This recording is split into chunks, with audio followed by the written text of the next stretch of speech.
وەزی بەهار مەگۆڕنەوە بەڕەنگی وەرین و خەزان.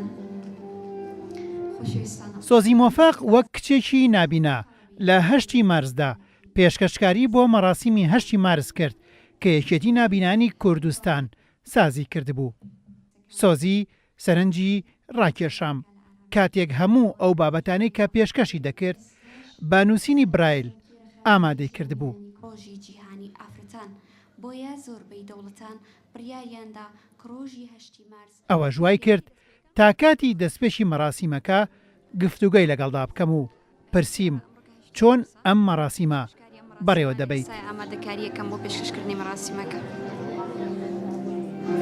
بەردەمە چێکی ئەمە نووسینی برایلە، برایلکێکە لەو نووسینانەی کە نووسینێکی جیهانیە بۆ نابینا بەکاری ئەێنێ و لە وڵاتانی دەرەوە زۆر گرنگی پێدرێ، بەڵام بەداخەوە لە عێراق و هەرێمی کوردستان ئەم نووسینە پشتگوێ خراوە و کەمترین کاری پێکرێ و کەمترین کتێب هەن کە تایبەت بن بەم نووسینە و نابینا بتوانێت بۆ خوێندنەوە بەکاریان بێنێ، بەڵام من وەک خۆم زۆر سوودم لێ وەرگرتووە. دواتر چوومە وردەکاری ژیانیەوە ئەوەی ڕاگەیان کە کۆلێژی یاسای بە سەرکەوتووی تەواو کردووە بێ ئەوەی تا ئێستا دامەزرابێت. سۆزی ئەوەی بۆ ڕوونکردینەوە کە نابینایی نەبۆتە ڕێگرو وەک کچێک زۆر بە جورئەتەوە ڕوبەڕووی نابینایی بۆتەوە. گلەیشی هەبوو کە بۆ دامەزراندن گوێ بە توانای کەسەکان نادرێت.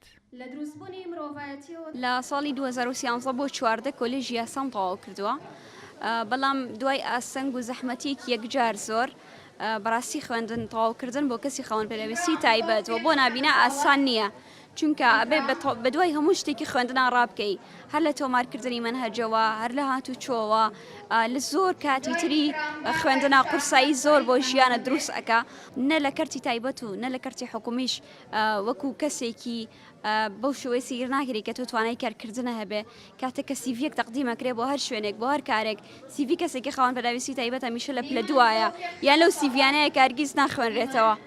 سۆزی لە ساڵی ڕاپەڕینەکەی کۆمەڵانی خەڵکی کوردستاندا لەدایک بووە، هەر لە زگماکیەوە نابینا بووە، جگە لە نابینایەکەی هەر لە منداڵیشەوە لە نازی دایک و باوکی بێبەش بووە و لای نەنک و دوو پوری ژیاوە و گەورە بووە.